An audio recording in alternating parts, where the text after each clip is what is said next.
No už to. A se to povídáme ve středu. No? Neměla snad nějaký nový video. Ináč víš čo, ale počkej. On už to je. Ahojte, vítejte u našeho dalšího videa a dneskejší video je... Storytime z koupaliště Bílkovy Teleštiny. Takže na to, pojďme na to. Takže první den byl normálně v pohodě. Přišli jsme na to koupaliště. To bylo normální koupaliště jako v Česku, že? No, prostě koupaliště. Jo, to nemusíme ani nějak rozoberat. Přišli jsme tam, ale já jsem se tam nechcela kúpať. A Luky tam stretol takého kámoše. To ma ako prvé odradilo sa kúpať, lebo Luky tam bol so svojím kámošom. Takže... Že se tam potkal kámoš, že jsme spolu skákali. Linka nechtěla jít do vody, protože byla špinavá voda. No tak tam tak jsem tam prostě nešla. Po hodině jsem se rozhodla, že teda sa pôjdem kúpať. I když ta voda byla čistá. No, to nevadí. Tak sme išli skákať do takej menej hlbokej vody z boku, lenže ono tam boli také, ako keby, jak sa to volá? Vlajky, že po boku, kde sa nemôže kúpať, tak tam sú tie vlajky a kde sa môže, tak nie sú tie vlajky. A to plot takovej. Áno, také proste také, no. Něco. Vlajčky proste. A tam bolo z jednej strany, kde bola najhlbšia voda, že? Tak tam boli také skokánske mostíky. A tam sa mohlo akože skákať. A po bokoch sa teda nemohlo, lebo tam boli tie vlajky, neviem, čo to tu ukazuje. Ale dobre. Ale oni byli jenom vlevo ty vlajky a vpravo. Tak bolo iba do polovičky. A od tej druhej polovičky, kde vlastne už bola tá hlbšia voda, tak tam neboli. A my sme si teda mysleli, že tam môžeme skákať. Išli sme tam, normálne sme tam celý deň skákali a potom na konci, teda to už som sa vtedy odvážila ísť do tej vody, tak sme tam teda išli skákať, lebo som sa bala v tej hlbokej, ale na konci, keď už sme mali ísť domov, som teda skočila 3-krát alebo 2-krát z tých skokanských mostíkov. Do toho hlbokýho. Áno. A potom to bolo akože v pohode deň, že? To bolo dosť v pohode. A prišli sme na druhý deň, že? Teraz hovorí kudne niečo ty. Přišli jsme další den, tak Elina už... Normálně jsem se kúpala, a i v tom hlubokom. Normálně šla do té vody. A jsme si šli na začátek skočit do té hluboké vody. Tam jsme si šli párkrát skočit do té méně hluboké. A tam jsme zase byli v té méně hluboké. A on tam za námi přišel nějaký dědek. On to byl dědek s bílýma vlasama a s slunečnýma... čiernyma slnečnýma brýlema. A on tam za nami normálně prišiel a Luky vám teraz povie, čo nám teda povedal. Ona nám řekla, to si dovolíte skákat, to si fakt nesmí skákat, přečeli se pravidla. No a my sme boli úplne akože vystrašení, čo sa to stalo, lebo tam tie vlaječky neboli.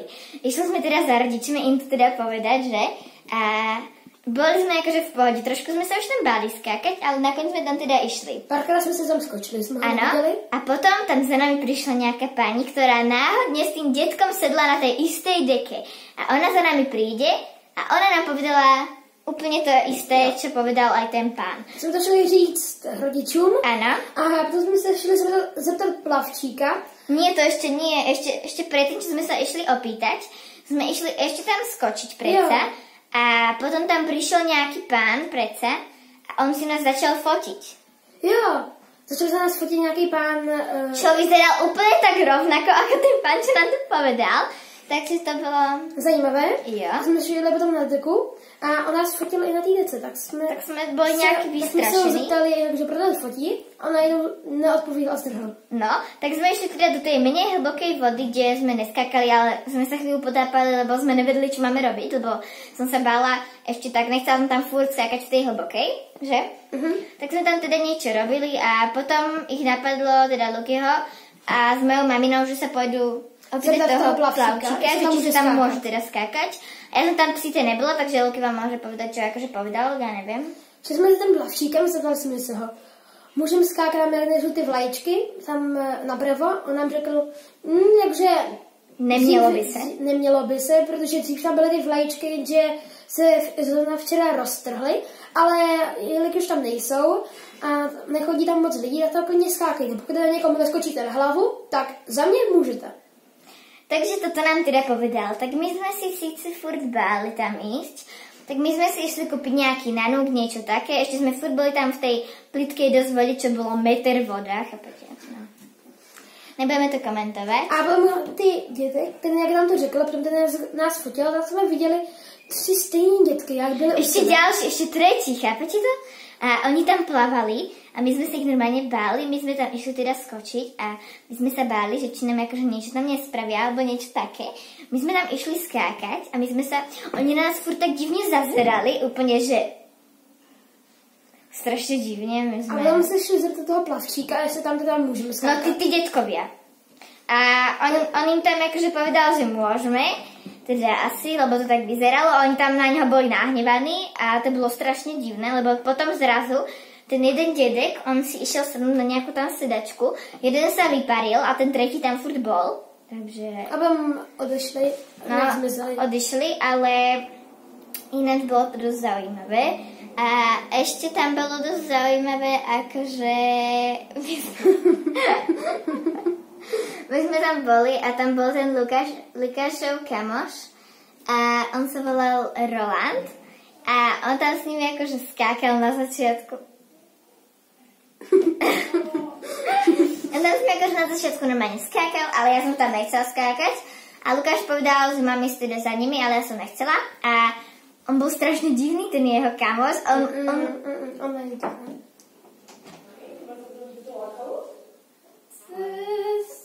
Práve tu natáčame story time. Dobre, on bol dosť divný, on furt hovorí, že nie, ale bol, pretože ja som tam proste sa tam bála skočiť do tej hlbokej vody. Bála som sa skočiť, to som sa bála. Ale on mi povedal, že som nejaká sračka. Utekaj. Lucia. Ona tu není. Kde je? Natáčame story time. Utekaj, pomôžem. Dobre, takže tento story time bol docela zaujímavý, ale ešte musíme povedať, že to normálne to koplesko bolo v pohode, ale tam akože, no my sme tam mali z Luky takú docela dobrý spôsob na vylezení, to je ešte druhý story time. To je no, to je něco jiného. To ale vám tiež povieme, takže... Já se divím Elince, protože my jsme tam měli jít původně ten první den se jít koupat na to koupaliště, jenže Elika tam nechtěla vlízt, tak jsme ji přilovila, aby šli do té vody, že jen další den půjdeme do akvaparku. Jenže ona se to koupaliště tak moc oblíbila, že byly takový zajímavé věci, tak tam chtěla jít ten druhý den radši než do akvaparku. To jsou to bagány. Tak jít radši do akvaparku. A jsme si viděli ty dětky. Jo, ale ešte tam bola dosť zaujímavá vec, pretože my sme tam išli okolo a my sme tam stretli nejaké dievče. Ona sa ma opýtala, že či budeme spolu... To bylo někde jinde. Nie, bolo tam také dievča prece. Ty si bol vtedy s tým kamošom. Yeah. Som sa bola tam skákať. Jo, vlastne. To bolo ešte ten prvý deň. A ja som ho tam stretla, také dievča. Ona sa ma opýtala, či spolu budeme skákať do vody.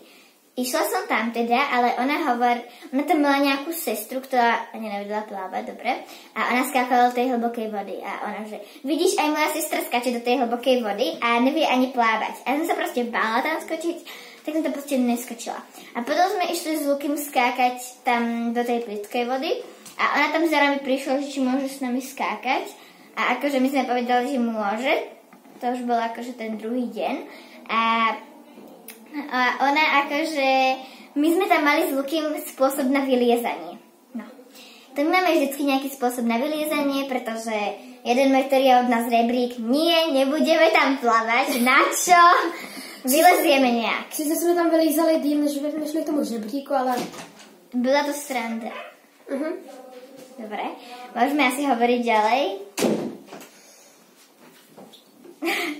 Takže my sme si vymysleli taký spôsob na vyliezanie, že keď ja dám Lukymu ako keby stupienok, čo sa nepodarilo na prvý raz úplne väčšinou, teda skoro nikdy, tak Luky vyliezol. To je Lukášova sestra. Ona mi ukradla hodinky. Tak ja som on vyliezol. On ma teda potom vytiahol, že? Lenže ona chcela chodiť tým rebríkom. A ona akože hovorila, nechceme aj byť tým rebríkom. Tak sme asi potom 3 hodiny chodili rebríkom, ale nebola to vôbec zábava, pretože väčšinou nás na tom skákaní baví to vylízanie, lebo to je taká sranda. Takže to takto nějak dopadlo a no, bylo to docela zaujímavé, takže ještě raz můžeme povedať, bylo to story time o... Koupiliště, bílkoviště, lašťany, nebo co to je? Koupiliště Lašťany. Laštovice. A bylo to teda o 3 dětkoch, takže můžete si to teda pustit na YouTube. Si lidé podívali. Že úplně mimo, prosím tě. Chceš pozdravit do videa, kde jsi? Asi čau.